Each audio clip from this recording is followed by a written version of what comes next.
අඩුනායි. Balance එක ගෙනාවද? මේ ඒක හිට දෙන්නම් කිව්වයි. යකෝ. මම දෙන්නම් කාසි වල කරන වැඩ නෙවෙයි. වාසුවේට උත්තර දෙන්න ඕනේ මම. හලයන්.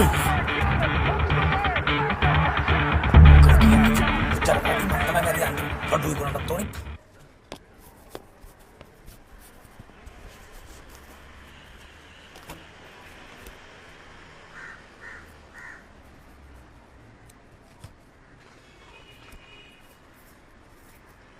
කාංචනා කාංචනා ඇයි මොකද මේ ඔයා මේකෙන් 2000ක් ගත්තද? මං කවදාවත් ඔයාගෙන් අහන්න තු සල්ලි ගන්න නෑනේ. ඇයි නෑ මේ කෙවල් කුලිය ගෙවන්න ඕනින්ද මම විමලයාගෙන් ලෝන් එකක් දාගත්තා 10000ක.